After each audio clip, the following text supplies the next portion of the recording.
धम्मपद गाथा नंबर 29 या 2.9 अपमाद वग्गो। ये कथा है जैतवन बुद्ध विहार की या जैतवनाराम की सावित्री की। एक बार दो नए भिक्खु बने। जो दो साधक आए थे उन्होंने पवज्जा ली। पवज्जा का मतलब है कि उन्होंने भिक्खुओं के साथ रहने का, घर छोड़ने का निश्चय किया और शिक्षा ली। भगवान बुद्ध से शिक्षा ग्रहण करने के बाद विपश्यना सीखने के बाद, ध्यान की सारी विधि सीखने के बाद, साधना के सारे नियम सीखने के बाद वे दोनों जंगल में चले गए। जंगल में जाके वो साथ रहे। उनमें से जो एक भिक्खु थे उन्होंने बिल्कुल नियम के अनुसार पालन किया। जैसा बताया वैसा वो करते रहे। जब ध्यान का समय होता था ध्यान करते थे, जब खाना इकट्ठा करने का समय होता तो खाना इकट्ठा करते थे, जब सोने का समय होता था तो सोते थे। जो दूसरे भिक्खु थे वो वहाँ कभी आग जलाते, कभी जंगल साफ करते, कभी पेड़ काटते, कभी ध्यान करते, कभी सोते, कभी उठते, कभी बैठते। इस क्रिया में वो लगे रहे। दोनों विपश्यना के बाद, वत्सावास खत्म होने के बाद, क्योंकि वत्सावास 3 महीने का होता है और चौथे महीने में किसी भी समय जा सकते हैं, तो दोनों वत्सावास खत्म होने के बाद भगवान बुद्ध के, सुगत बुद्ध के, तथागत बुद्ध के पास वो गए। वहाँ जाके उन्होंने नमस्कार किया। नमस्कार करने के बाद वो बैठे। तो उनमें से जो भिक्खु पूरे दिन अपना समय कभी आग जलाने में, कभी पानी लाने में, कभी फल लाने में, कभी साफ सफाई करने में, कभी नहाने में, कभी धोने में और ध्यान में कम लगाते थे, उन्होंने कहा कि ये जो दूसरे भिक्खु हैं ये तो इन्होंने ज़्यादा कुछ नहीं किया। ये तो अपना अंदर झोंपड़ी में चले जाते थे, कुटिया में चले जाते थे और वहाँ शांत पड़े रहते थे, कुछ नहीं करते थे।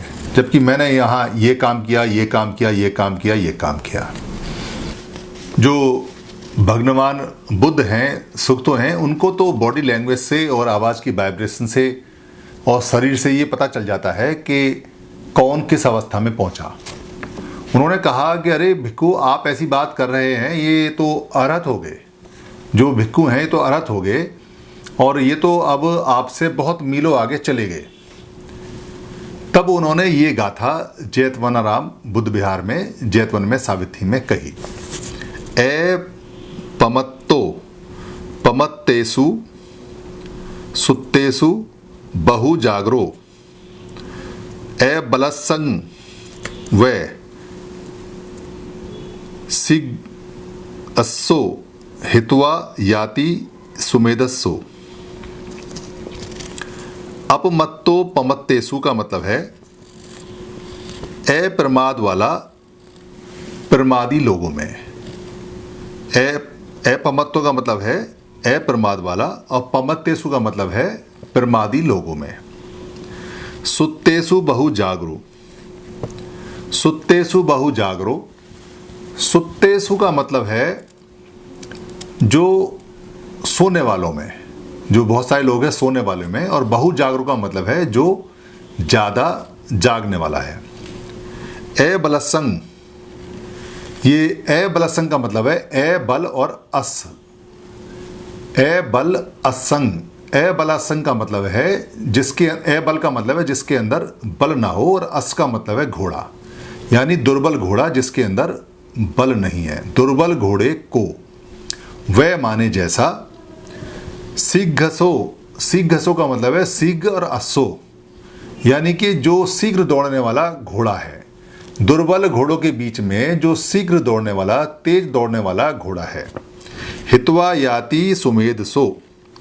हित्वा माने होता है, जो हित शब्द है वो बना है हियो से। हियो का मतलब होता है जो समय जा चुका, बीत चुका। तो हित्वा का मतलब है जाता है, छोड़कर, यानी कि समय चला गया। और याति का मतलब है जाता है, यानी वो छोड़कर चला गया। सुमेध सो, जैसे बुद्धिमान व्यक्ति। इस पूरी गाथा का मतलब है जो अप्रमाद वाला व्यक्ति है वो प्रमाद वाले व्यक्तियों में, और जो बहुत ज़्यादा सोने वाले लोग हैं उनमें जागने वाला जो व्यक्ति है वो ऐसे आगे निकल जाता है जैसे दुर्बल घोड़ों के बीच में से कोई तेज चलने वाला घोड़ा आगे निकल जाता है। ऐसे ही बुद्धिमान व्यक्ति उन भिक्षुओं में आगे निकल जाता है। इसकी देशना इस प्रकार है, इस प्रकार इसको समझें कि आपने सुना होगा अंधों में काना राजा। यहाँ वही बात बताई गई है कि अंधों में काना राजा कैसे होता है। यानी कि जो बहुत ज़्यादा प्रमादी लोग हैं, जैसे कहीं सारे लोग निकम्मे हैं, सारे लोग व्यभिचारी हैं, सारे लोग जुए में, शराब में, जो व्यसन है उसके अंदर, जो काम वासना है उसके अंदर, जो चोरी चकारी है या जिसमें लालच है, ईर्ष्या है, मक्कारी है, इसमें सारे के सारे लोग किसी मोहल्ले में या किसी घर में या किसी देश में या किसी गांव में या किसी संगठन में अगर सारे लोग ऐसे हैं और उसमें एक व्यक्ति ऐसा है जो वैसा नहीं है, तो वो उन सब में आगे रहेगा।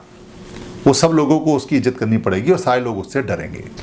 ठीक ऐसे जैसे अगर सारे लोग सोने वाले हैं और अज्ञानी हैं, सुत्तेसु का मतलब है सारे लोग अज्ञानी हैं, सारे लोग सो चुके हैं और उनमें थोड़ा भी कोई जानकार है।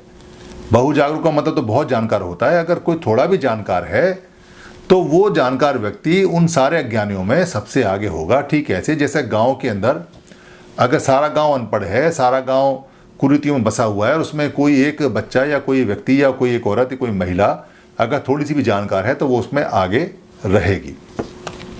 ठीक ऐसे जैसे सारे घोड़े दुर्बल हैं, सारे घोड़े थके हुए हैं, कमज़ोर हैं, मगर उसमें अगर एक घोड़ा भी थोड़ा तेज़ दौड़ने वाला है तो वो आगे निकल जाता है। ठीक इसी बात को उन्होंने कहा है कि अगर भिक्षु सारे के सारे निर्बल हैं, दुर्बल हैं, उनमें अगर कोई एक भिक्षु भी ऐसा है जो नियम से चलता है और मेहनत करता है तो वो उन सारे भिक्षुओं से आगे निकल जाएगा। जैसे इन दो भिक्षुओं में वो भिक्षु जिसने नियम से पालन किया, जिसने सारा सिस्टम से काम किया, जिसने एक एक अक्षर को पालन किया, वो अरहत हो गया, वो ज़्यादा आगे निकल गया उस भिक्षु की बजाय जो भिक्षु पूरे दिन काम करता रहता था, वर्क करता ध्यान के हिसाब से नहीं था। धन्यवाद।